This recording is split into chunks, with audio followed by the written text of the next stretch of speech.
sesuatu hal yang sangat penting untuk kita sebagai guru dan juga untuk kita praktekkan nanti kepada murid-murid kita, karena murid kita adalah sebagai dialah pusatnya. Jadi yang kita lakukan ini sebenarnya untuk peserta didik kita. Ya, jadi kami ingin memberikan sesuatu yang sangat berharga.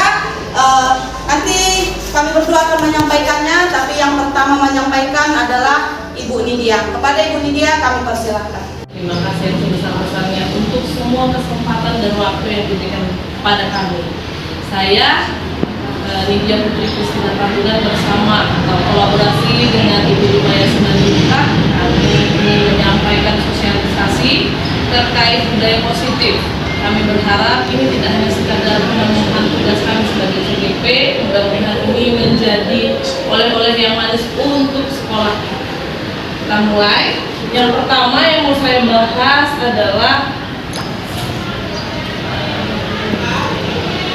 pengantar terkait budaya positif. Jadi budaya positif itu adalah kebiasaan baik. Kebiasaan baik di sekolah untuk mewujudkan tujuan merdeka belajar, mencapai profil pelajar Pancasila. Kemudian dalam perjalanannya di sekolah, para siswa diharapkan mampu menjadi insan yang beriman, bertakwa kepada Tuhan Yang Maha Esa dan berakhlak mulia, berkebinekaan global, gotong royong, mandiri, menalar kritis dan kreatif. Kemudian nilai-nilai tersebut dapat kita wujudkan manakala ada motor atau penggerak dalam suatu sekolah yang dapat melaksanakan budaya positif dan disiplin positif bagi siswa dan keteladanan yang ditunjukkan oleh guru. Nah, sebelum lanjut ke sini, saya ingin kita memberikan pendapat menurut Bapak Ibu, beda atau samakah dia antara budaya positif dengan disiplin positif? Ada yang bisa kasih pendapat? Menurut Bapak Ibu, beda atau samakah dia budaya positif dengan disiplin positif? Beda atau sama? Budaya positif dengan disiplin positif, bedakah dia atau sama? Seharusnya beda. Seharusnya beda. Baik, benar, beda. Jadi budaya itu kan sudah jadi kebiasaan. Salah satu dari kebiasaan itu adalah disiplin tadi. Maka kalau kita bisa mendisiplinkan, maka kita bisa membuatnya jadi budaya. Berarti yang paling penting adalah penanaman disiplin dulu. Disiplin yang bagaimana? Yang positif. Disiplin yang positif yang dibiasakan, artinya diusahakan berulang dan konsisten. Inilah yang nanti mengarah kepada budaya. Budaya inilah yang nanti akan menjadi kebiasaan dia ketika dia di sekolah, dan nanti akan dibawa dia keluar dari sekolah karena sudah membudaya dalam diri dia. Kemudian setelah itu lanjut, ini dia kata kuncinya atau konsep kuncinya. Yang pertama, perubahan paradigma belajar. Yang kedua, motivasi perilaku manusia. Yang ketiga, disiplin positif. Ini tadi yang mendasari saya bertanya. Ternyata di dalam budaya positif ada salah satu yang menyangkut disiplin positif. Kemudian kebutuhan dasar. Yang kelima, posisi kontrol restitusi. Yang keenam, ada keyakinan kelas. Terakhir ada namanya segitiga restitusi. Kita lanjut.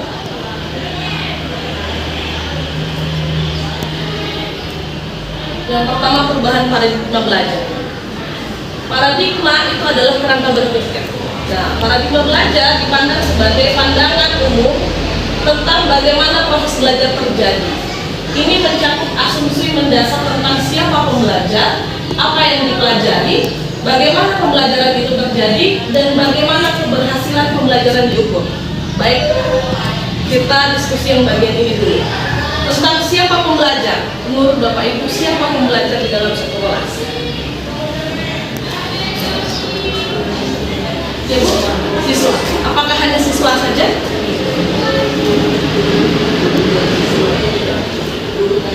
Guru dan siswa, benar. Jadi seorang guru ternyata adalah pembelajar sepanjang hayat, seumur hidupnya belajar.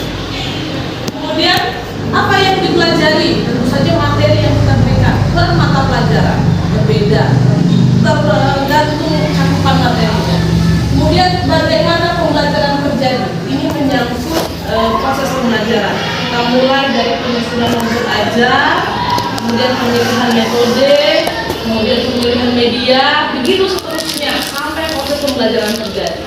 Lalu sekarang saya bertanya, bagaimana keberhasilan pembelajaran itu diukur? Caranya bagaimana? Apa yang kita siapkan di kelas supaya pembelajaran kita bisa diukur? Asesmen, benar. Sebelum asesmen, apa yang kita susun? Selain media pembelajaran, terkait ke asesmen tadi, kriterianya atau rubriknya. Jadi disusun dulu rubriknya. Mana lebih menurut ibu yang terdahulu, menyusun rubrik atau menyusun soal? Menyusun rubrik atau menyusun soal? Iya, iya benar. Jangan ragu, rubrik dulu, baru soal. Nah, itulah yang dipakai untuk menyusun keberhasilan pembelajaran, mengukur kemampuan siswa. Lalu keberhasilannya dipatok lagi dari kriteria ketuntasan minimal siswa. Nah, itu dia. Lalu, mengapa terjadi perubahan paradigma? Yang pertama, perkembangan teknologi. Yang kedua, perubahan sosial dan budaya. Yang ketiga, perubahan dalam dunia kerja. Mungkin yang pertama, perkembangan teknologi, tentu saja karena era globalisasi. Yang kedua, perubahan sosial budaya. Ini menyangkut asimilasi, campuran budaya. Banyak sekali budaya-budaya dari asing yang harus kita adaptasi ke dalam, sehingga itu yang mengubah paradigma belajar. Yang ketiga, perubahan dalam dunia kerja. Nah, selanjutnya ini menyangkut pembahasan selanjutnya adalah motivasi perilaku manusia. Jadi motivasi itu dorongan. Dorongan itu ada dua bentuk, intrinsik dan ekstrinsik, yang menggerakkan seseorang untuk bertindak. Ini adalah kekuatan yang mendorong kita untuk mencapai tujuan, mengatasi tantangan, dan melakukan sesuatu. Dalam konteks pembelajaran, motivasi sangat penting karena mempengaruhi seberapa niat seseorang belajar dan seberapa dalam pemahamannya yang bisa dia dapat. Motivasi ini kalau kita sebutnya inisiatif. Nah, motivasi ini jadi dua tadi, satu ekstrinsik, satu intrinsik. Mungkin guru bahasa Indonesia lebih familiar. Kalau X dia keluar, kalau in dia dalam. Maka dari situ kita bisa ambil kesimpulan. Motivasi ekstrinsik, intrinsik itu motivasi yang timbul dari dalam diri. Kemudian tidak perlu ada rangsangan dari luar, tidak perlu ada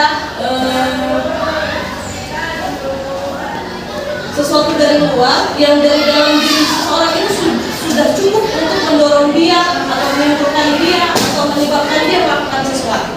Kemudian yang kedua, motivasi ekstrinsik, eksternal atau eksternal, atau motivasi yang berasal dari luar, yang dimana mengacu kepada motivasi yang mendorong seseorang untuk melakukan berbagai hal dengan tujuan untuk memperoleh hadiah ataupun untuk menghindari konsekuensi negatif. Nah, menurut Bapak Ibu, kita melihat anak murid yang selama ini kita temui setiap hari, mana yang sering muncul? Motivasi ekstrinsikkah atau intrinsikkah dari mereka?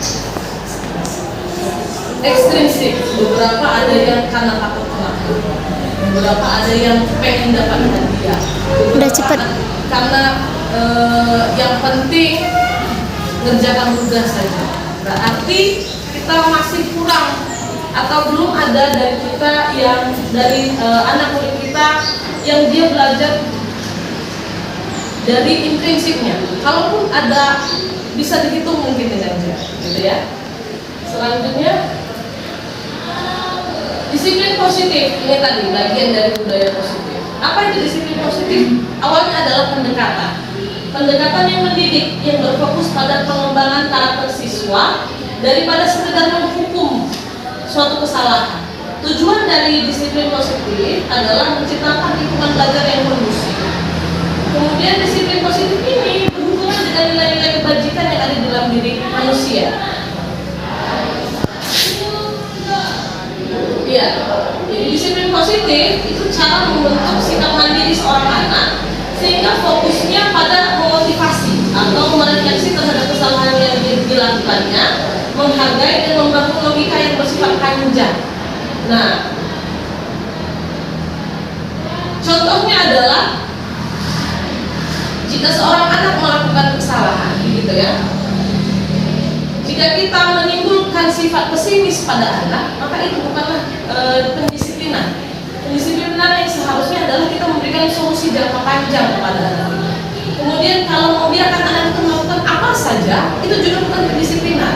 Pendisiplinan positif yang dikatakan adalah kita mengkomunikasikan apa harapan kita, apa aturannya, dan mana batasannya. Kemudian respon spontan apabila anak itu melakukan kesalahan sebagai ganti hukuman, itu juga bukan pendisiplinan. Pendisiplinan yang diharapkan, yang kami tawarkan adalah yang pertama, hubungan saling menginginkan antara kita sebagai pengasuh dengan anak itu, melihat kondisinya. Kemudian mengajarkan anak tentang keterampilan sepanjang hidup, lalu meningkatkan kompetensi dan kepercayaan dirinya menghadapi tantangan, lalu keramahan, rasa empati, kesopanan kita, dan hak asasi dia yang kita junjung tinggi. Kemudian selanjutnya, ini nilai-nilai kebajikan. Nilai-nilai kebajikan itu nilai-nilai yang disepakati bersama, lepas dari suku, bangsa, agama, bahasa maupun latar belakang. Nilai-nilai kebajikan ini pada institusi dan organisasi dapat berbeda, tapi semuanya memiliki tujuan yang mulia. Nilai-nilai kebajikan itu ada, kalau kita mengenalnya ada nilai-nilai sosial, ada nilai-nilai moral, yang beberapa bisa saya tampilkan di depan dalam tabel itu. Ada peduli, rajin, integritas, rasa hormat, dan yang lainnya. Gitu ya. Jadi nilai-nilai inilah yang memicu kita untuk menanamkan disiplin positif. Nilai-nilai inilah yang mendasari kita bertindak dalam menanamkan disiplin positif.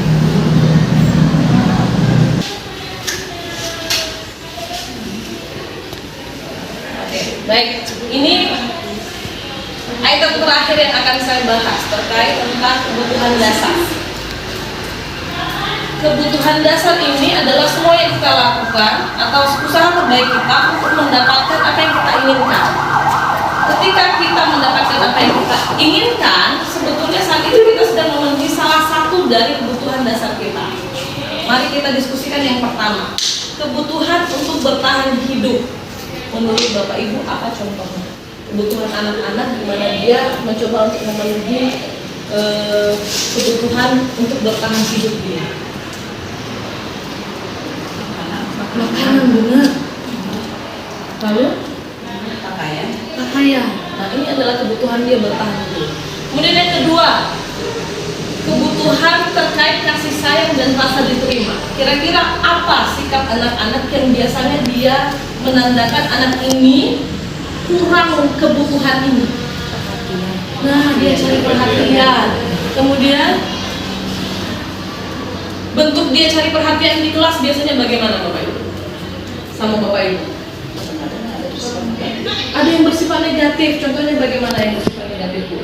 Contohnya dari peraturan sekolah. Nah, ternyata ada beberapa anak yang tanda kutip nakal karena dia ingin mencari perhatian. Yang lain yang di kelas mengganggu temannya, itu juga mencari perhatian. Kalau rasa ingin diterima, tanpa kita sadari Bapak Ibu, kadang dia sering bertanya bukan karena dia nggak ngerti materi. Beberapa anak sering bertanya bukan karena dia tidak memahami materi yang Bapak Ibu sampaikan, tapi dia ingin merasa dia diterima. Gitu ya. Ada beberapa anak yang dia terus-terusan angkat tangan menjawab bukan karena dia ingin merasa pintar, tapi dia ingin diterima dengan kawan-kawannya, dianggap oleh teman-temannya. Yang ketiga, kebebasan. Apa tindakan anak-anak yang menunjukkan bahwa dia kurang kebebasan di rumah sehingga dia mencari kebebasannya di sekolah? Ribut di kelas, itu dia tanda dia ingin bebas berbicara. Yang lain, nah, sering izin tapi nggak tahu kemana permisinya. Itu dia bebas. Yang selanjutnya kesenangan. Apa tindakan anak-anak di kelas yang menunjukkan kalau dia mencari kesenangan? Main HP, bener.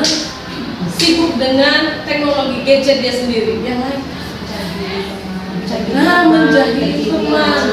Jadi dia ternyata menjadi temannya. Ada yang karena usil, ada yang karena dia cari kesenangan dia sendiri. Kemudian yang terakhir, penguasaan atau kekuasaan, mencari power. Apa tindakan anak-anak di kelas yang menurut Bapak Ibu bisa dikategorikan sebagai anak ini kurang nih kebutuhan penguasaan dia. Berkelahi, bener. Jadi anak yang berkelahi itu untuk menunjukkan bahwa dia lebih berkuasa dari lawannya. Jadi dia tidak mau kalah. Apa ya namanya?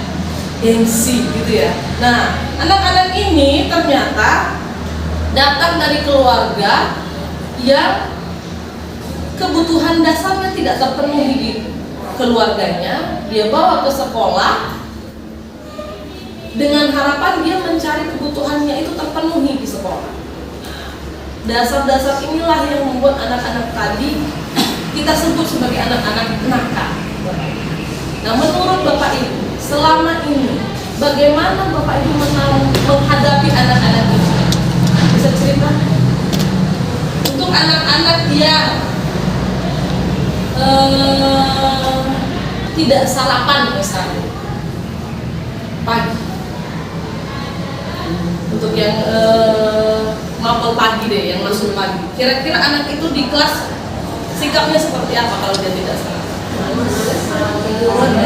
Tidak fokus. Lalu bagaimana Bapak Ibu menanggapinya? Selama ini yang Bapak Ibu lakukan kalau melihat anak seperti itu bagaimana? Dinasihatin, dikasih sarapan. Baik sekali Bu Endang. Berkomunikasi dengan orang tua. Mungkin ada beberapa orang tua yang memberikan anak itu jatah jajan yang agak banyak karena dia tidak sempat memberikan sarapan, sehingga ketika anak sampai ke sekolah yang difikirkan dia hanya jajan bukan belajarnya, gitu ya. Kemudian untuk yang kasus kasih sayang dan rasa diterima tadi, anak-anak yang sering bertanya berkali-kali di sekolah, di kelas Bapak Ibu, bagaimana cara Bapak Ibu menanggapi anak-anak tadi? Adakah dari Bapak Ibu yang kadang menggerutu di dalam hati, kok dia lagi ya? Kalau sudah seperti itu, biasanya Bapak Ibu bagaimana?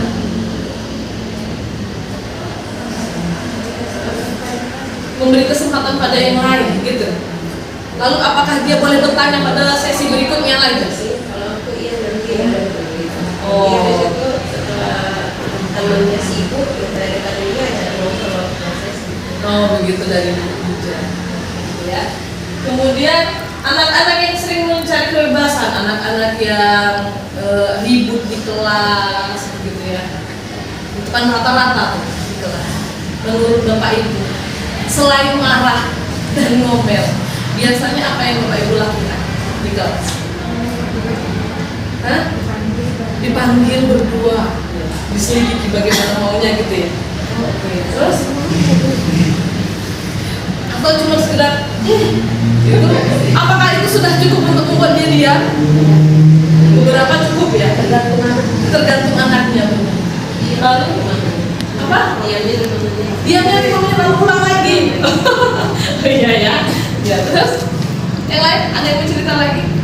Kalau saya kan karena saya panggil, itu saya tanya kenapa gitu, terus dia jelasin. Terus saya kasih pemahaman itu seharusnya begini. Terus bikin kesepakatan. Nanti kalau kamu begini lagi, saya gini boleh. Oh gitu ya, oke. Baik. Selanjutnya kesenangan anak-anak, beberapa anak-anak kita menjadi temannya ketika Bapak Ibu di dalam kelas karena dia seneng sebenarnya bermain, gitu ya. Tapi mungkin cara dia yang salah.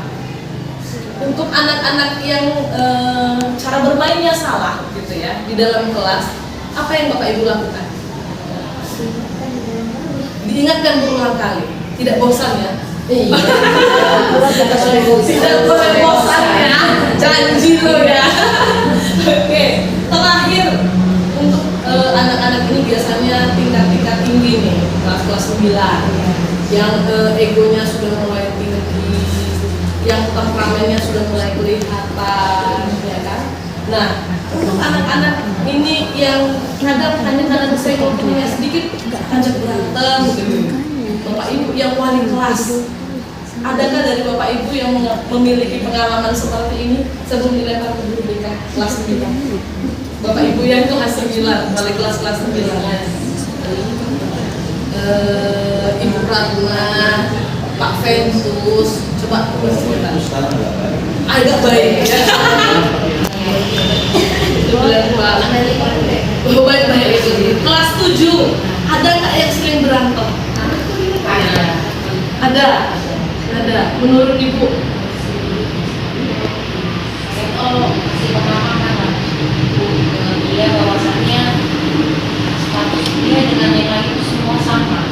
Oke. Soal SMP. Jadi nggak ada yang lebih hebat, nggak ada yang lebih kecil. Nah, diberikan pemahaman sama Ibu Desi. Terus Bapak Ibu yang mapel, mantap Bu. Musik wali kelas juga ya Bu? Oh iya, wali kelas 8 menurut Ibu sama Bu Enda. Ada nggak wali kelas 8 yang anak-anak kelas 8 dari mata wali kelasnya yang kayak bandel-bandel sih, yang jahil, yang lebih berantem deh, kita bahas yang power ya, yang lebih berantem hanya karena menunjukkan bahwa aku ingin berkuasa di kelas gitu. Gak ada. Oh baik semua ya.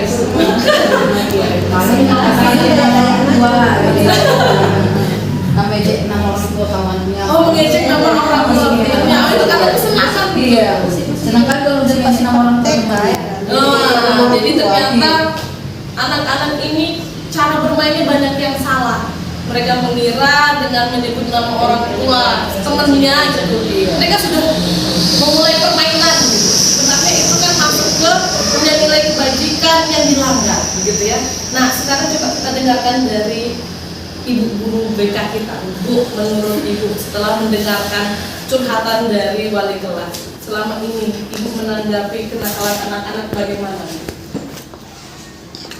Kalau dikatakan kenakalan anak-anak, sebetulnya anak-anak itu tidak ada yang nakal. Nah, kata guru BK nggak ada yang nakal. Iya. Hanya seperti yang 5 kebutuhan ini tadi yang tidak terpenuhi. Maka dalam proses penyelesaian masalah itu kita tidak bisa menjudge, Tidak bisa menghakimi ya. tidak bisa menghakimi. Kalaupun ada itu bermasalah, kita cari latar belakangnya. Oke. Latar belakang masalah itu apa, kemudian proses pendekatan kita kepada siswa itu bagaimana, kemudian menyertakan orang tua untuk berkomunikasi dengan dia sekolah, komunikasi itulah yang menimbulkan nanti sudut pandang yang sama antara siswa dengan siswa, antara siswa dengan guru, antara siswa dengan orang tua, antara orang tua dengan orang tua. Oke. Kalau dia berdua berantem gitu ya, Contoh baru-baru itu terjadi perkelahian katakan sampai melibatkan kelas yang lain atau mencari kawan untuk saling memperkuat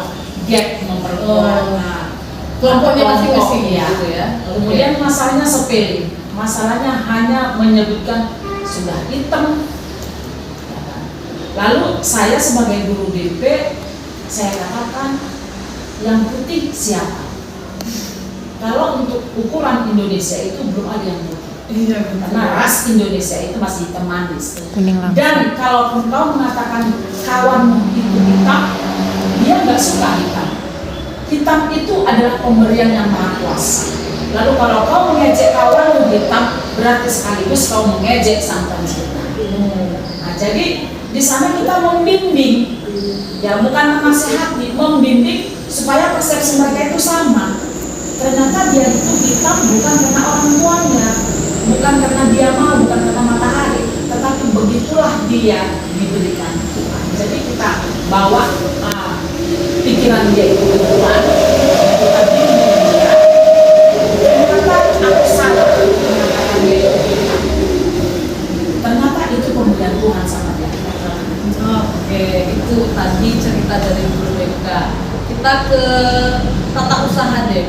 nih, selama ini ibu melihat anak-anak dari kacamatanya ini, tata usaha.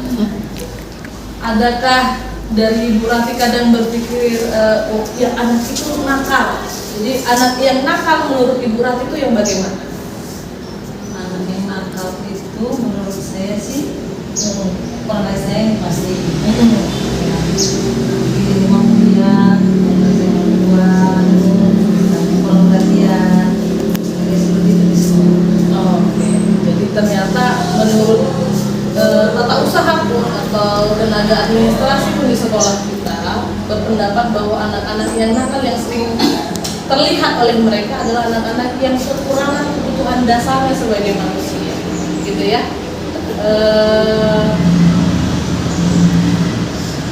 Baik, selanjutnya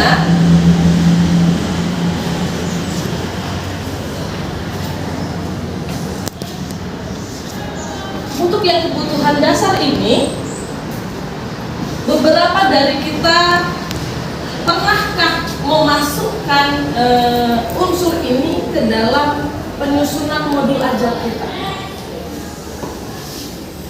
Misalnya, untuk anak-anak yang sering bermain, adakah dari kita memilih metode di mana anak-anak itu diberikan waktu untuk bermain? Kemudian untuk kebebasan, adakah dari kita pada saat penyusunan modul ajar ini memberikan ruang pada anak-anak itu untuk bebas berbicara? Ada yang bisa kasih pendapat? Modul ajar yang Bapak Ibu susun, adakah dari modul ajar itu yang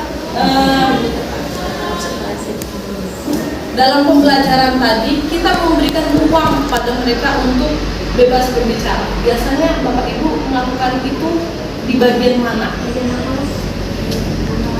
Langkah-langkah pembelajaran. Oke. Pada saat kegiatan apa di kelas yang bisa Bapak Ibu tawarkan kepada teman-teman, ceritakan kepada teman-teman, pada saat ini, pada bagian ini, kegiatan ini saya memberikan kebebasan mereka berpendapat. Biasanya Bapak Ibu lakukan dalam bentuk apa? Diskusi. Kira-kira kalau dalam bentuk diskusi di kelas Bapak Ibu, berapa banyak dari mereka yang mau berbicara? 5 orang. Biasanya untuk memicu mereka berbicara lagi, apa yang Bapak Ibu lakukan? Apapun Yang bersama. Oke, terus menyanyi bersama. Yang lain untuk memancing mereka berbicara lebih banyak, gitu kan kadang cuma 5 orang. Presentasi. Jadi ternyata presentasi adalah salah satu cara kita bagaimana kita memberikan waktu atau ruang yang sangat luas untuk anak berbicara. Untuk anak-anak yang tadi kebebasan dia bentuknya lari sana sini gitu. Kira-kira teknik apa yang Bapak Ibu lakukan di kelas sehingga anak ini mempunyai keleluasaan untuk bergerak? Apa ya? Wawancara. Jadi mewawancarai teman sekelasnya itu pakai bahasa Inggris. Oke, jadi dia yang mau wawancara teman-temannya, jadi lari sana lari sini. Oke. Yang lain Pak Ibu. Kegiatan apa yang di kelas yang bisa mereka Bapak Ibu buat supaya mereka bergerak? Menurut Bapak Ibu bagaimana? Apa solusinya?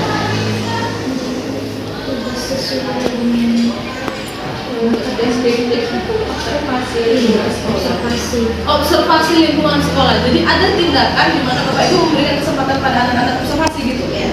Coba diceritakan bagaimana dalam pembelajaran tes deskripsi. Deskripsi itu kan dia menuliskan sebuah teks dari apa yang dilihat, didengar, dan dirasakan. Apa yang dilihat, didengar, dan dirasakan. Supaya pembaca itu yang membaca teks deskripsi dia itu merasakan apa yang ditulis oleh penulis. Jadi siswa kalau dalam prakteknya di lapangan itu mereka mendeskripsikan sebuah objek langsung secara nyata, misalkan contohnya pokok pisang. Pokok pisang. Jadi kayak saya itu memberikan tugasnya itu mereka mengamati sebuah pokok pisang, dituliskan objeknya dari mulai orang pisang itu apa, jenisnya bagaimana, warnanya apa, rasanya bagaimana, semua dijelaskan sesuai dengan apa yang dia lihat. Jadi ketika nanti orang membaca hasil karyanya, orang yang belum melihat kepak pisang langsung atau manfaat kepak pisang langsung jadi lebih paham dengan apa yang dituliskannya. Biasanya kalau begitu anak di kelas diperbolehkan kan dia lari melihat pokok pisangnya? Oh boleh. Kalau lapangan langsung meninjau yang langsung.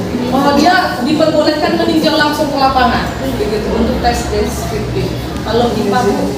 Iya, biasanya kalau dari pembelajaran IPA, kami sama-sama dengan rekan-rekan MDMP biasanya membawa anak Laboratorium. Iya, IPA. Oke, laboratorium IPA itu memang kaya sekali. Iya. Kalau dari matematika Bu? Kita biasanya warna Penelusuran benda gitu. di sana, dari balok. Volume balok gitu. Adakah anak-anak yang ibu minta bawa kardus gitu atau apa benda yang biasanya ibu ikut sebagai contoh balok? Ini susu. Kotak susu. Oke. Baik. Kalau dari PKN gimana? Dari PKN kami membuat seperti persidangan seperti itu. Persidangan. Persidangan. Kan, iya. Jadi misalnya contohnya kami sebagai ketua apanya dalam suatu persidangan kami Hakimnya dia memutuskan ya. ada hakimnya. Mereka sangat senang seperti itu. Oh, gitu ya. Ada Dia sebagai jadi pembantu. iya, ada sebagai yang terpidana, ada sebagai saksinya seperti itu. Mereka sangat senang. Mereka berbicara saya gini. Saya melihat dia bersalah begini. Oh, berarti diibaratkan mereka sedang menangani sebuah kasus. Iya. Kasus itu biasanya ditentukan atau dari mereka atau bagaimana? Biasanya terkadang mereka yang menentukan. Kita kasus ini aja dulu ya Bu. Misalnya dia nakal, kita buat kasusnya sendiri katanya gitu. Oh, Udah. gitu ya. Lebih sering mereka kayak gitu, jadi tunjuk tangan. Saya melihatnya seperti ini, gitu seperti mereka. Jadi mereka Ada yang sebagai saksi gitu ya? Ada sebagai saksi. Lebih suka mereka jadi saksi. Oh, lebih suka mereka Jadi saksi ya. ya. Ibu, kalau dari Ibu bagaimana? Pelajaran agama. Iya, terus ini lagi paling sering. Oh, tutornya teman sebaya. Jadi temannya yang ngoceh, dia mendengarkan. Oke. Oke, baik. Saya berterima kasih untuk respon Bapak Ibu. Pada kesempatan yang bagian saya ini gitu ya, saya mendapatkan respon positif mendengarkan Bapak Ibu sebagai sekaligus pembelajaran. Dari sini kita mungkin mudah-mudahan sama-sama sepakat bahwa memang anak-anak yang nakal itu adalah anak-anak yang bukan karena dia jahat ya, karena anak kebutuhan dasar yang tadi kita jelaskan yang tidak terpenuhi di keluarga dan itu dia bawa ke sekolah sehingga dia berharap dengan keberadaannya di sekolah dia memenuhi atau pemenuhan kebutuhan itu dia dapat. Saya berharap apa yang sudah kita ceritakan tadi, kita sama-sama sharing itu membangun perspektif baru bagi kita terkait paradigma tentang perubahan pembelajaran tadi, terkait bagaimana disiplin tadi, bagaimana nilai-nilai kebijakan. Gitu ya Pak. Sebelumnya dari itu ada pertanyaan.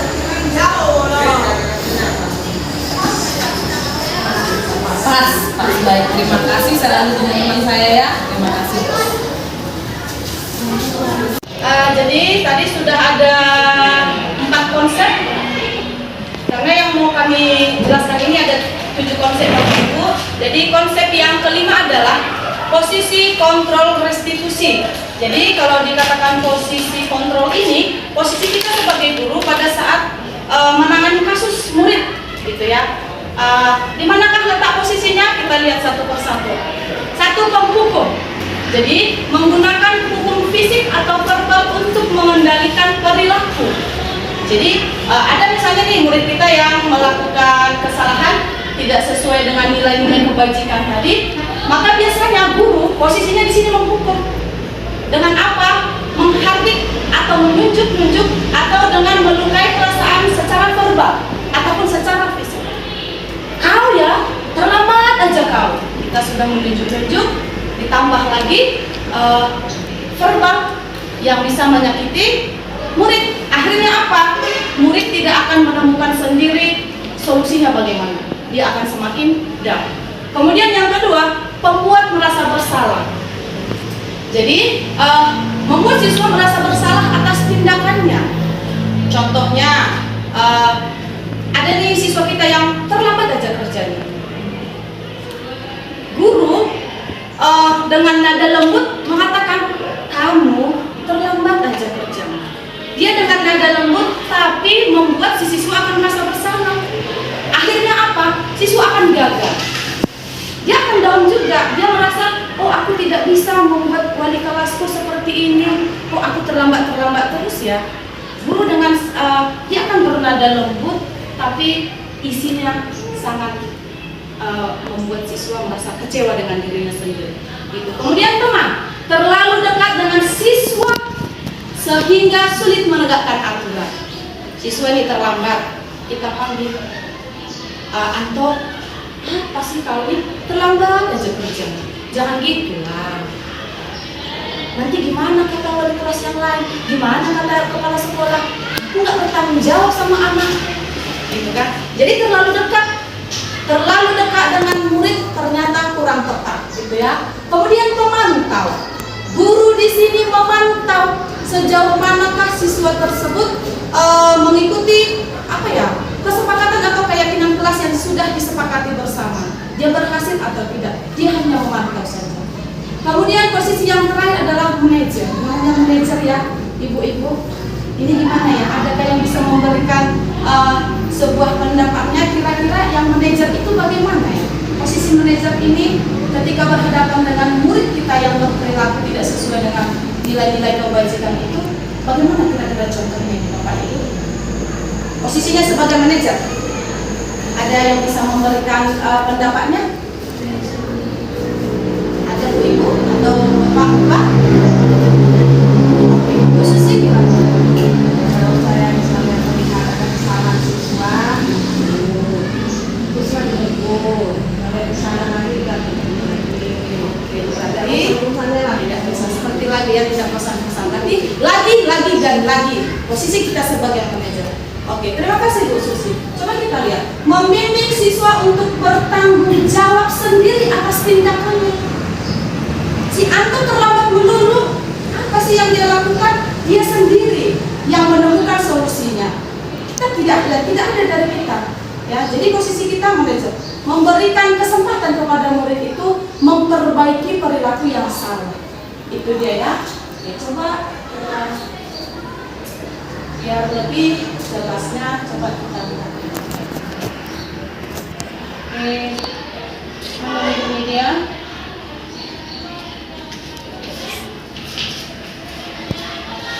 Jadi di sini ada sebuah video yang saya menontonnya pun merinding saya sebenarnya, karena dari posisi kontrol tadi hampir semua saya pernah lakukan. Beberapa tahun saya jadi guru, hampir semua pernah saya lakukan. Ya, apalagi yang membuat siswa kecewa saya pernah melakukan. Jadi setelah saya mengikuti CEB ini, Bapak Ibu, ada pertobatan saya sedikit, masih sedikit sih. Jadi kita berharap kita sama-sama bertobat, gitu ya, untuk anak didik kita. Kita kan yang kita jadi yang melayani murid kita. Bagaimana murid kita ke depan? Ya, kita yang oke. Bisa? Lanjut aja.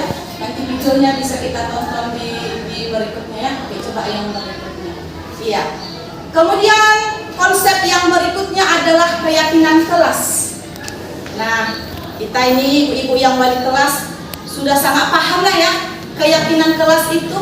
Jadi keyakinan kelas ini cara membangun budaya positif caranya. Ya, itu makanya di kelas-kelas sudah ada terpampang gitu ya keyakinan kelas, ada yang berapa puluh, ada yang 10, 11 gitu ya. Keyakinan kelas kenapa ada itu? Itu sebagai cara kita untuk membangkitkan budaya positif tadi. Ya. Oke, seperti yang dilakukan Ibu Nidi ya, Sebenarnya ini dia ya. Bukan hanya Bu Nidia, kita yang lain juga sudah mempraktekkan ini. Kita lihat coba ibu-ibu, proses penyusunan keyakinan kelas. Adakah yang bisa memberikan pendapat? Kita berdiskusi Bapak Ibu. Kira-kira dari gambar ini yang mana? Itu kan ada urutan 1 sampai 7. Yang manakah kira-kira urutan yang pertama di sini? Apakah angka 6 atau angka 4? Proses pembuatan atau penyusunan keyakinan kelas. Yang mana ya ibu-ibu yang pertama sekali? Nomor 7 kali ya. Nomor 7. Kemudian nomor 6. 5 5. 7, 6, 5. 2 1 2. 1 kali ya. 2 1, 3, 4. 3, 4, 1. Yang tanda tangan muridnya dulu atau wali kelasnya dulu? Muridnya dulu. Berarti 4, 3, 1. Ya. Coba Bapak Ibu yang sudah berpengalaman membuat keyakinan kelas ini, siapakah yang membuat keyakinan kelas ini? Siswa dan guru. Berarti ada saling ya. Berarti tidak ada keyakinan kelas atau kesepakatan kelas itu datangnya dari satu pihak, iya kan ibu-ibu? Datangnya ya dari kedua belah pihak. Makanya tidak peraturan namanya ya. Kamu jangan terlambat, itu dari kita, gitu kan? Kita sudah praktekkan bersama, kita kasih mereka kesempatan seperti yang ada di video ini. Nomor 5 duluan ya. Nomor 5 curah pendapat ya, curah pendapat. Setelah curah pendapat mereka, kemudian kita kasih kesempatan itu yang memberikan pendapatnya. Kira-kira apa yang mau kita sepakati di kelas ini gitu ya, sesuai dengan gambar itu. Kemudian ditempelkan sticky note-nya, kemudian disahkan secara bersama-sama, kemudian ditempelkan. Kira-kira Bapak Ibu, kenapa harus digantung atau kenapa harus ditempelkan? Supaya setiap saat siswa bisa lihat langsung keyakinan kelas itu. Jadi kalau misalkan salah diingatkan ini baca kembali dia supaya tidak melanggar keyakinan yang ada di dalam video. benar sekali. Jadi ketika dia melakukan kesalahan, kita sebagai guru, apakah hanya guru atau guru mapel atau hanya wali kelas Bapak Ibu? Berarti seluruh guru ya. Jadi kalau kita masuk di 10 kelas, berarti kita mempunyai kesempatan gitu kan, mengingatkan anak murid kita bahwa dia melanggar keyakinan kelas nomor berapa gitu ya kan Bu. Adakah yang punya pengalaman Bapak Ibu menemukan sendiri kesalahan yang dilakukan anak murid kita langsung menunjukkan keyakinan kelas kita? Adakah yang punya pengalaman yang sudah mempraktekkan secara langsung menemukan murid yang melakukan kesalahan? Ibu Ratna? Kemarin itu saya menemukan siswa, sebelumnya kan saya masuk ke kelasnya, ada di situ kesepakatan kelasnya berisi saya kan juga sebagai guru mapel di kelas itu juga membacakan apa sih kesepakatan kelas mereka. Jadi ketika saya membacakan, jadi saya bisa melihat kalau mereka pun melanggar kesepakatan kelas sendiri. Jadi waktu itu ada siswa yang bermain HP saat pembelajaran dan saya tidak menggunakan HP saat itu dan tidak ada tugas yang menggunakan HP. Jadi saya tegur, kemudian saya ingatkan kesepakatan kelasnya. Dan kemudian ada nggak sih saya ingatkan untuk disimpan dan tidak digunakan lagi karena kan memang tidak boleh dihitung juga kan. Jadi ya cukup diingatkan bahwasanya tidak boleh menggunakan HP saat pembelajaran karena itu kesepakatan yang kalian buat sendiri. Iya, terima kasih Bu Ratna. Jadi karena di keyakinan kelas yang sudah tergantung di kelas itu memang ada dibuat di situ ya, tidak menggunakan.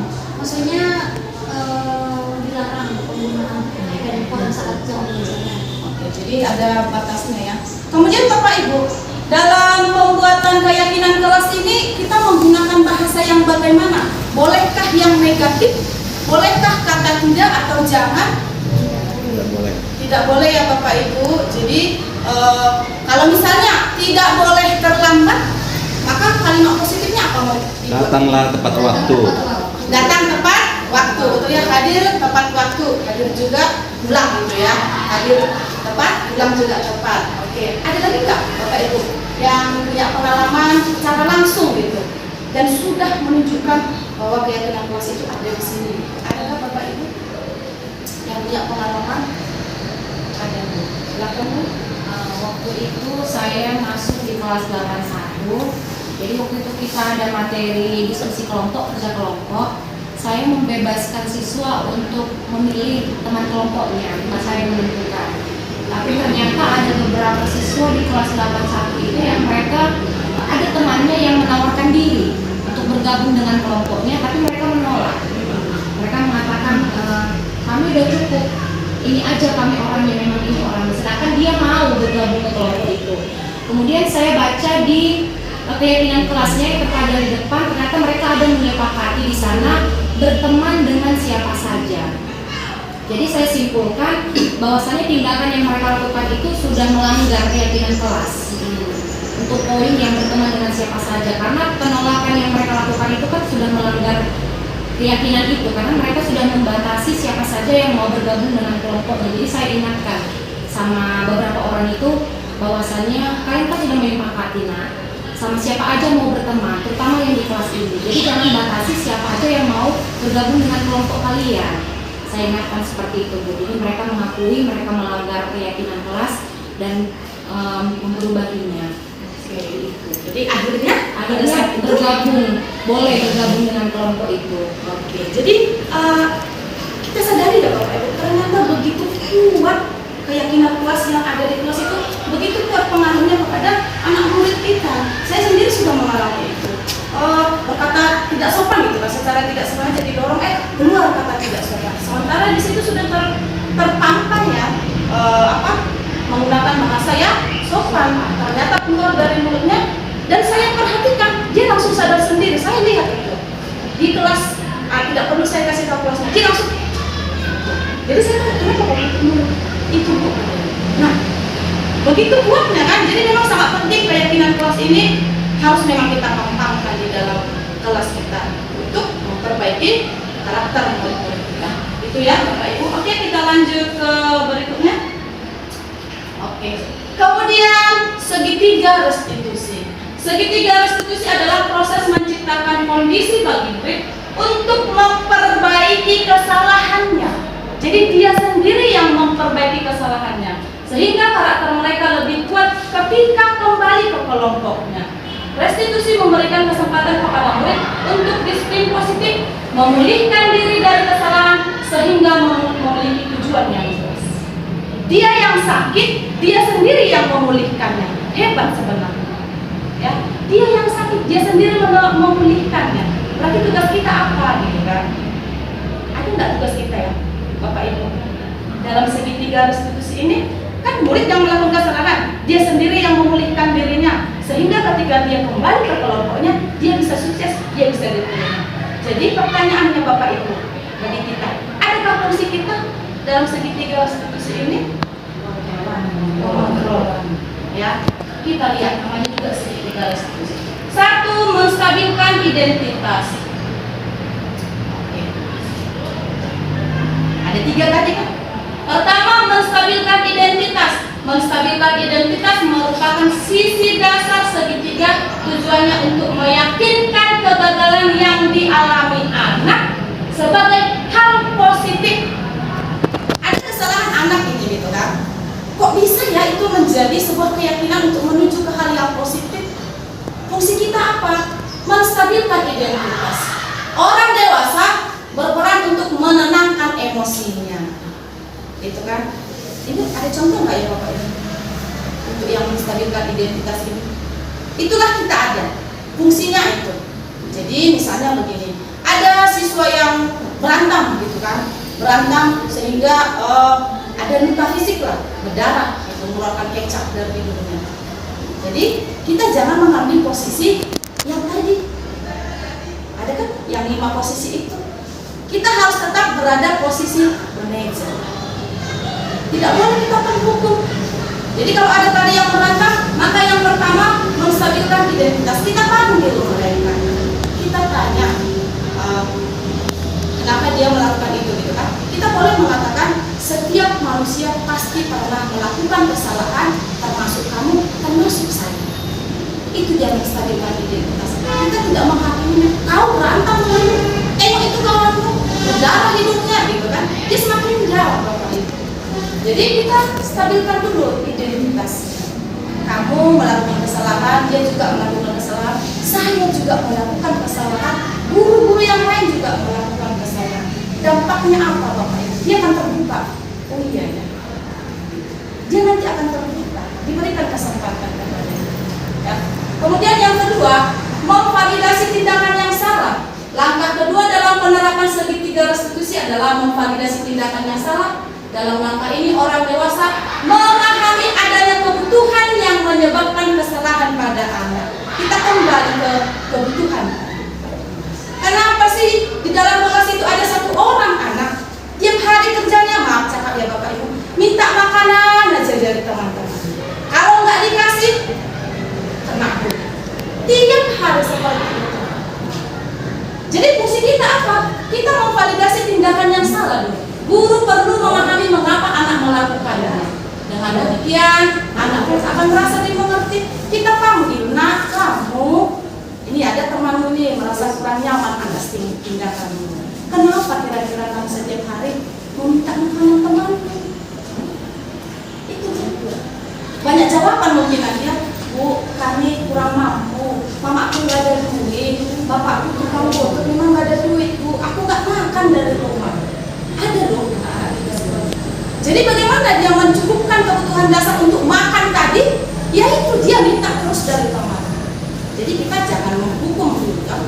Jadi kita kasih pemahaman kepada anak murid. Kemudian yang ketiga, menanyakan keyakinan. Seperti yang saya katakan tadi.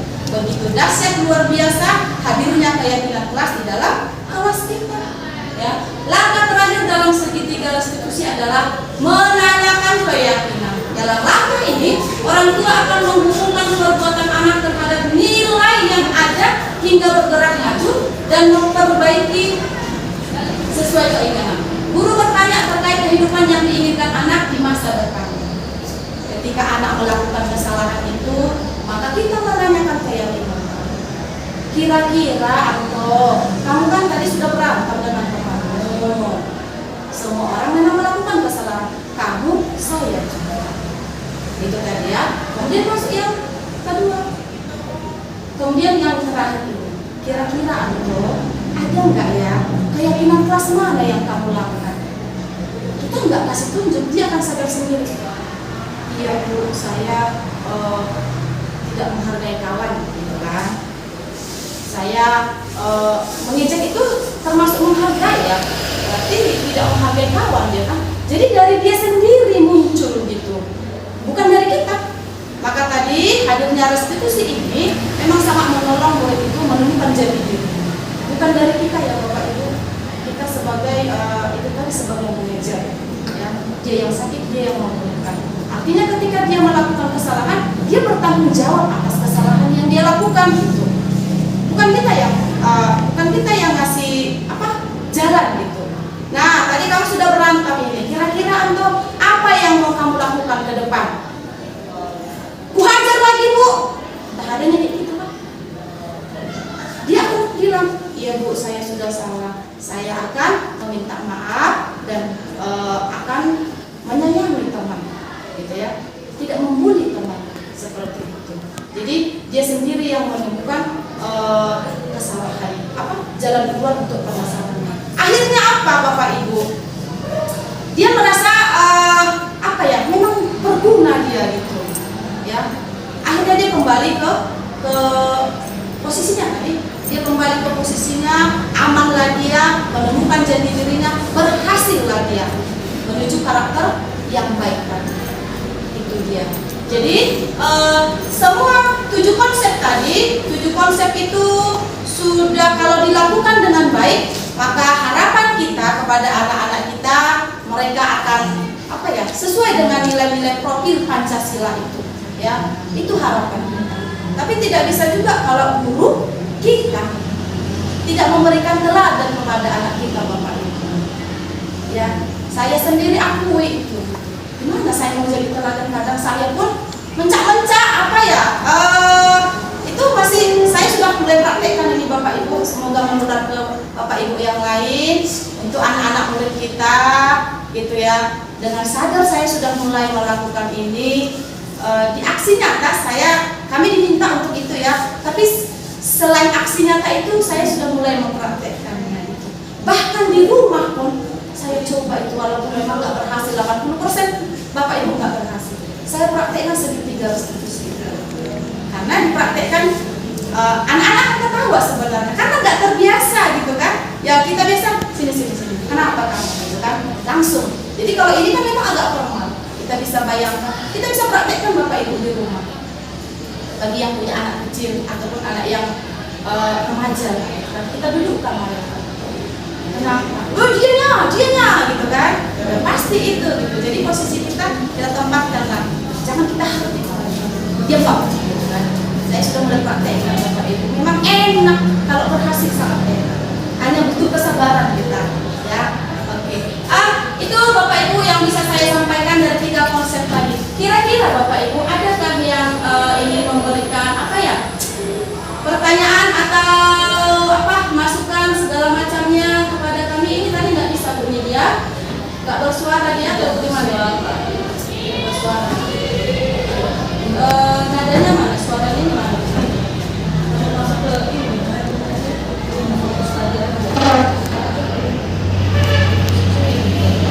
Ada Bapak Ibu yang kira-kira ya silakan Bu DJ. Pertanyaannya segitiga restitusi ini waktu khusus kapan menggunakan waktu ini? Pas saat ibu mengajar itu atau setelah mengajar lalu menggunakan waktu khusus? Kemarin itu memang yang saya praktekkan langsung itu kita lihat dulu kira-kira masalahnya besar atau tidak. Kalau dicek ini mungkin pada saat itu bisa kita masukkan. Tapi kalau misalnya besar, kita bawa ke tempat khusus, kan? Supaya dia pun akan mengeluarkan semua uangnya. Kalau mungkin terlalu mereka, jadi dia akan mengeluarkan sendiri. Jadi tergantung pada susah. Itu kalau menurut saya pun untuk segitiga restitusi tadi memang itu kami laksanakan. Cuman waktu untuk melakukan itu tidak bisa 5 menit. Iya, bisa habis waktu ya. kan. Karena kita harus mendengar dulu apa keluh kesah mereka, ya kan? Nggak mungkin kita lebih banyak sebagai pendengar. Setelah mereka, contohnya ada setelah mereka mencurahkan semua isi hatinya, sini kan mencurahkan isi hatinya, sudah kita cari lagi, kita tanya lagi mereka. Tadi sudah kau utarakan isi hatimu apa masalahnya? Kau pun sudah. Dari pertikaian kalian ini, adakah yang merasa beruntung? Kita tanya, adakah yang merasa beruntung? Tentu murid itu ada Bu, tentu ada. Atau mungkin nggak ada Bu. Nah, kalau dikatakan nggak ada Bu, karena sama-sama salah. Oke. Kemudian kita sebagai pendengar dalam arti kata entah sama dengan yang tadi ya. Manusia tidak ada yang sempurna. Manusia berhak membela diri. Siapa itu berhak membela diri. Tapi dengan jujur tunjukkan salahmu di mana. Kita bimbing dia, kita minta dia untuk mengungkapkan salah dia itu di mana. Kau berhak membela diri. Oke, bela sebanyak-banyaknya. Tapi tidak mungkin ada pertikaian kalau tidak ada. Kalau semuanya sama, pasti ada yang berbeda. Kita tanya dia. Nah, jadi untuk segitiga restitusi itu, kalau untuk memasukkan itu ke dalam jam pelajaran, saya kira kurang tepat. Nah, karena kalau kita masukkan itu ke jam pelajaran, itu sebatas nasihat. Nah, hanya mengingatkan. Namun apa yang di hati anak murid itu sepenuhnya tidak curhat dia sama kita, sepenuhnya tidak jujur dia memberitahukan, hanya supaya masalahnya selesai sesaat itu saja. Nah, itu. Jadi kalau dia masuk ke ruang BK, itulah kami adakan selalu konseling berkelanjutan. Nah, Jadi menurut Ibu lebih tepat menanganinya itu guru lokal pada saat itu atau guru BK aja? bisa guru mata pelajaran bisa, tetapi bukan dimasukkan di jam pelajaran. Nah, ada salahnya kan jam kosong ya kan, tidak ada jam gitu. Untuk menciptakan hubungan yang saling terbuka, ya oke, 4 orang tadi atau muridnya tadi dipanggil, dijadikan sahabat, tidak dijadikan sebagai terdakwa. jadikan sahabat bisa di jam mana pun bisa, asal tidak dimasukkan di jam pelajaran. Itu saja. Oke, jadi ya sudah dipraktekkan katanya ya, sudah dipraktekkan, dibawa ke ruang BK ya Bapak Ibu. Dan kalau yang saya alami sendiri kebetulan kemarin itu hanya memang mengucapkan kata yang memang harusnya tidak diucapkan pada saat saya mengimbal kemarin itu. Jadi ya memang saya panggil berdua gitu kan. Memang saya tinggalkan sebentar, kemudian saya panggil keluar. Memang tidak saya bawa memang kemarin pada saat itu, karena saya pikir bisa diselesaikan di situ. Tidak begitu banyak waktu untuk menyelesaikannya, ya. Iya, karena memang kita punya ruangan BK, ini kan luas ini ya, kita bawa kemari, guru BK-nya pun ada gitu kan. Oke, ya ada lagi Bapak Ibu, kita berdiskusi ini untuk anak murid kita, untuk masa depan mereka gitu kan. Namanya pendidikan berhamba kepada murid, hamba, gitu ya, itu benar di Hazar Dewan Arab, ya berhamba kepada murid, mereka tuannya. Kan? Jadi segala sesuatu yang kita lakukan untuk masa depan mereka. Ada lagi Bapak Ibu yang berbagi pengalaman mungkin untuk jadi stres ya, karena banyak yang kita alami ya, kita lihat perilaku-perilaku yang melanggar gitu kan dari anak didik kita. Mungkin ada yang bisa berbagi pengalaman yang berhubungan dengan segi tiga restriksi ataupun dari segi apa ya, posisi kontrol kita. Adakah yang mau berbagi? Adakah yang pernah menempatkan posisinya sebagai penghukum? Atau adakah ya pasti pernah ya? Pasti pernah. Oke, coba silakan dulu Bu Desi yang pernah memposisikan dirinya sebagai penghukum. Bukan hanya Bu Desi, saya juga. Iya. Saya juga ya, Jadi kalau di kelas itu, kalau saya mengajar, ada beberapa siswa itu memang bervariasi tingkatnya, yang memang membuat kita guru itu kadang memang emosi kita. Ada yang suka menjawab-jawab dulu, bukan menjawab sesuai dengan jawaban yang diharapkan, menjawab-jawabi. Itu ada yang seperti itu. Ada yang sibuk mencari temannya. Ada yang sudah kita minta untuk menulis apa yang sudah kita jelaskan pun dia tidak mau. Jadi terkadang saya ini sudah berusaha untuk bagaimana mengingatkan dan untuk mengontrol emosi, jangan sampai saya marah, tapi tetap juga tidak berkenan gitu sama si anak itu. Jadi alhasil muncul emosi saya panggil ke depan, saya berdirikan. Karena saya berpikir waktu itu mungkin dengan cara seperti ini dia bisa berubah. Seperti itu Bu. Nah saya waktu itu ya sebagai penghukum, karena saya hukum dia berdiri di depan kelas. Ternyata ya setelah dari situ kurang efektif Bu. Dia tetap mengulanginya lagi. Iya. Untuk pertemuan berikutnya tetap masih seperti itu. Saya pun sampai bingung, ini anak mau diapain ya? Udah diberdirikan juga tetap masih seperti itu juga, masih mencagili temannya. Saya panggil ke depan, saya marahi, bahkan saya bilang saya hukum dan mau saya ancam. Saya ancam dengan hukuman yang lebih berat lagi. Saya bilang sama si anak, kalau seperti ini lagi, nanti saya hukum kebersihan sekolah. Saya bilang begitu Bu. Ada, tapi diulang lagi ya. Iya. Maka hadir segitiga restitusi supaya anak tidak mengulangi masuk lubang terus, gitu ya. Iya.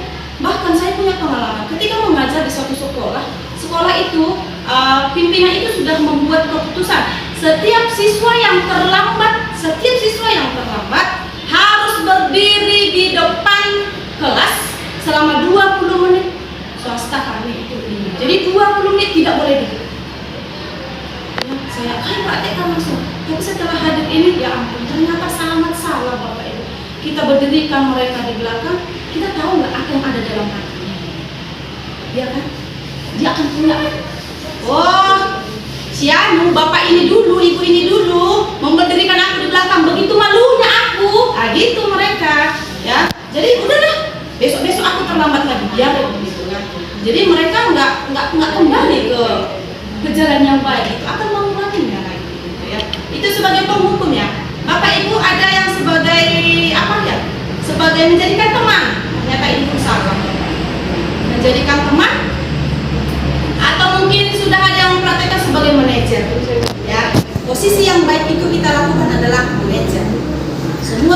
menjadi manajer. Bukan hanya Bapak Ibu BP ya Bapak Ibu, bukan hanya Bapak Ibu BP, kita sebagai guru juga kita tempatkan posisi kita sebagai manajer. Ada mungkin yang lain sebagai penghukum pengalamannya, Ibu Rana, Bu Marta, penghukum juga ya Ibu? Tidak Bu, hanya sebagai sahabat bisa dikatakan, bisa juga dikatakan sebagai teman dekat bagi mereka. Jadi saya masuk di kelas 82, jam-jam terakhir seperti itu kan Bu. Jadi ada satu orang anaknya tidur di dalam kelas, saya masuk, terus teman-temannya katakan, Bu, dia sudah dari tadi tidur loh, kata kawan-kawannya kan. Jadi kami masuk dulu ke dalam kelas seperti itu. Setelah 15 menit saya absensi mereka, saya diamkan dulu sejenak kelasnya, baru yang mana? Ya, itu Bu di belakang. Jadi saya duduk di sebelah anak itu yang tidur tadi. Rupanya mungkin ada kira-kira 3 menit gitu kan, saya tunggu dulu dia kan, Bang, ayo pulang yuk, saya katakan seperti itu. Dia agak diam, agak bergerak-gerak. Kita pulang yuk, udah bel pulang. Bangunlah dia. Ditengoknya semua kelas kan, ditengoknya kan. Iya Bu, pulang katanya. Berarti kan dia ini sepertinya dia tahu gitu kan waktunya kan. Terus saya bilang, cuci muka dulu ya Nak. Cuci muka dulu, baru nanti kira-kira 5 menit kamu di luar. Kalau tidak ke kantin dulu kamu. Kalau setelah kamu cuci muka, kamu ke kantin, nanti masuk lagi ya. Barulah dia katakan, benar Bu katanya. Iya, 5 menit saja ya, saya bilang gitu kan. Akhirnya pergilah dia. Benar-benar 5 menit yang saya katakan, dia datang lagi. Sudah cuci muka, udah Bu katanya. Sudah jajan tadi ke kantin, udah Bu. Ada uang jajannya enggak ada. Nah, saya kasih lagi memang, saya kasih lagi. Sempat kamu tadi jajan? Enggak, cuma minta minum aja sama Pak Heri katanya gitu kan. Saya kasih uang kan, nanti jajannya, nanti jajan kamu itu bawa lagi. Saya bilang, bawa ke kelas kamu tunjukkan. Jadi dijajan, dibawanya, terus saya kasih lagi waktu dia. Adalah jadi waktu dia 10 menit di luar, barulah setelah itu dia rasanya lega seperti itu, dia masuk, akhirnya dia duduk dengan tenang. Oke, begitu ya. Iya, seperti Jadi Bapak Ibu, sepintas itu sangat baik, ya. Tapi kita tidak sadar kalau kita posisikan diri kita sebagai teman. Makasih siswa, tapi terima kasih ya Bu. Berarti kebutuhan dasar dia ada yang tidak terpenuhi, kenapa dia tidur, gitu kan? Kita harus punya tanya, kenapa, gitu kan? Mungkin nonton bola, atau tadi karena kelaparan. Karena kelaparan, dibilang tadi. Karena kelaparan. Iya. Kebutuhan dasar yang pertama tidak tercukupi, ya kan? Perut tidak kenyang, akhirnya tidur, gitu kan? Iya, jadi sepintas sangat baik ya, kita kasih kebebasan, gitu kan? Tapi Bapak Ibu, ketika dia nanti suatu saat akan bertemu dengan guru yang lain, maka itu tidak akan dipraktekkan, dia akan kembali melakukan kesalahan. Yang mengerti aku hanya Bu Marta kok, gitu. Kalau kita tempatkan posisi kita sebagai teman, maka itu dampaknya kepada anak didik kita. Dia akan melihat guru ini, oh begini, guru ini begini. Jadi sepintas memang bagus, ya. Tapi untuk ke depan memperbaiki karakter dia, ternyata tidak berhasil. Dia akan kembali ke belakang, ya. Sebagai teman tadi ya, sebagai teman, ya kan? Tapi di lain hari kemudian dia nggak seperti itu. Waktu saya masuk pertama kali lah di kelas mereka. Selanjutnya tidak lagi ya, karena sudah pernah dikasih uang jajan, ya. Dia merasa ada rasa malu, gitu ya. Ada rasa mengecewakan Bu Marta. Ketika Bu Marta masuk, aku kok tidur ya? Dia mengecewakan. Nanti kalau aku tidur nanti Bu Marta jadi kecewa lagi, gitu kan? Ada lagi Bapak Ibu sebagai posisi apa? Bu Nopira sebagai posisi apa? Pernah Bu Nopira orangnya lembut ya. Posisi pembuat merasa bersalah pernah nggak ya Bapak Ibu? Pernah nggak ya membuat posisi kita sebagai apa ya, pembuat yang melakukan kesalahan itu jadi merasa aku bersalah? Ada? Waktu siswa tidak mengerjakan tugas PR di rumah, saya membuat hukuman sebagai penghukum berarti. Sebagai penghukum. Saya membuat hukuman, kesepakatannya kalau tidak mengerjakan 10 soal berarti harus mengutip sampah plastik yang ada di lapangan sekolah itu sebanyak 10. Cari sampah plastik, kemudian tunjukkan sama saya, baru buang di depan mata saya gitu. Kemudian karena mereka sudah dihukum seperti itu, jijik dan di sekolah kayak gitu kan Bu. Besok-besok jadi nggak mau mungkin sampah yang mana yang masih bandel nggak mengerjakan tugas, mereka langsung tahu apa hukumannya kalau nggak mengerjakan tugas. Itu sampah bu, itu langsung nanti. Terus mereka mencari, bahkan kadang lebih dari 10. Jadi saya sangat terbantu gitu, jadi terbantu. Sampah di lapangan itu terbantu karena mereka juga. Ya, jadi sebagai penghukum ya. Ada yang mengumpul lagi? Sudah berkurang lah, Nggak ada berkurang. karena mereka juga nggak mau megang-megang kotak-kotak itu juga nggak mau. Gitu. Jadi ya mau nggak mau dikerjakan. Mau tidak mau ya. Berarti berhasilkah 100% untuk memperbaiki karakter dia? Tidak harus Bisa. Nah itu ya kan. Jadi tidak berhasil. Karena memang posisi kita itu tadi ya, memang sangat dibutuhkan manajer Pak kita. Ya. Pak Pentus pernah sebagai apa Pak? Sebagai manajer? Nggak pernah. Sebagai apa Pak? Sebagai teman. sebagai teman. Ya. Susi sebagai malaikat. sebagai malaikat. Susi sebagai apa? Pernah menempatkan posisi sebagai apa?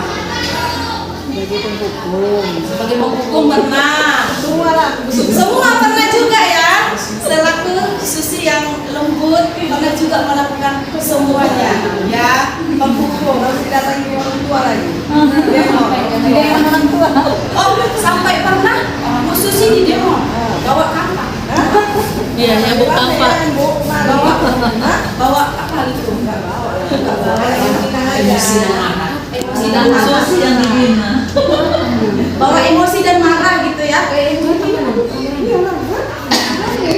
Karena saya pernah melihat Bapak Ibu mengajar di SMA, karena anaknya tidur ditegur gurunya, besoknya bapaknya datang bawa kapak. Itu saya lihat secara langsung. Memang bukan saya di kelas itu, bapak-bapak yang menegur dia. Besoknya bapaknya datang bawa kapak. Guru laki-laki apalah melerai gitu, dibawa kapak Bapak Ibu. Dia tidak melukai fisik, tapi melukai perasaan. Ya, dilukai perasaannya, lapor ke bapaknya, besok bawa kapak. Memang datang Bapak Ibu bawa kapak, itu enggak gitu ya. Jadi ya itu fisik verbal gitu kan. Kalau menyakiti hati mereka tidak menemukan jati dirinya gitu ya. Ada lagi Bapak Ibu yang memberikan, atau apakah kita sama-sama ingin menjadi manajer bersama-sama? Iya ya Bapak Ibu, luar biasa. Karena kan kita punya anak di rumah gitu kan. Semoga guru-guru anak kita juga ya bisa menjadi manajer gitu kan. Sehingga anak kita ya di rumah pun kita perhatikan. Ternyata di sekolah pun memang benar-benar diperhatikan. Ya, kita sebagai manajer di sana, gurunya juga sebagai manajer, sama anak didik kita di sini gitu ya. Ya, kita tempatkanlah posisi kita dengan baik dan benar sehingga anak-anak kita bertumbuh berkarakter dengan baik sesuai dengan profil belajar Pancasila gitu ya. Oke, nggak ada lagi ya Bapak Ibu ya. Oke, jadi mulai besok mungkin kita sudah bisa praktek segitiga restitusi ya. Ya, enak Bapak Ibu kita praktekkan segitiga restitusi gitu ya. Tapi memang awalnya akan lucu ya, karena memang kita nggak biasa mempraktekkan. Saya sudah praktekkan, saya panggil anaknya, dia malu-malu, itu dia udah keluarkan secara langsung gitu. Ya memang malu-malu ya.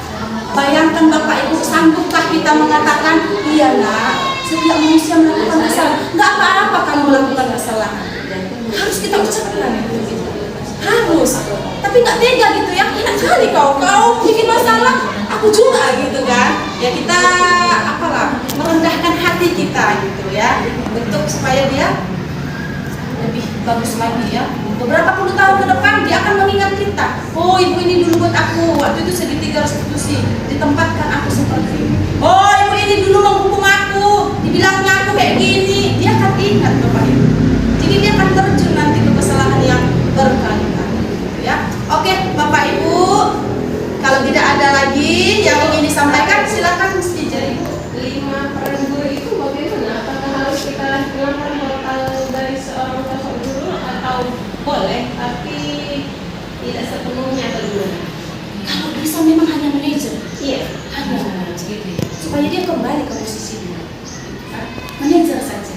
Ya, memang nggak bisa secara langsung kita.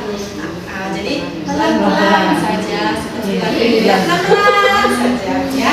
Oke, Bapak Ibu, jika tidak ada lagi yang mau disampaikan unek-uneknya, terima kasih Bapak Ibu sudah memberikan waktunya selama 60 menit. Semoga Semoga kita menjadi pembawa hal baik lah untuk anak didik kita di sekolah, untuk anak kita di rumah, untuk pendidikan Indonesia, sehingga anak-anak kita menemukan jati diri, anak-anak kita memiliki menjalankan budaya positif dengan baik, sehingga dia menjadi anak yang baik juga, berguna untuk nusa dan bangsa. Terima kasih Bapak Ibu, mohon maaf jika ada kesalahan kami, semoga Bapak Ibu memaafkannya. Terima kasih.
Perkenalkan, nama saya Anissa Rota Ayuni, saya dari kelas 84. Perasaan saya setelah menyepakati keyakinan kelas adalah sangat senang karena membuat kelas lebih tentram dan tenang, dan juga memotivasi saya untuk tetap melaksanakan keyakinan kelas tersebut.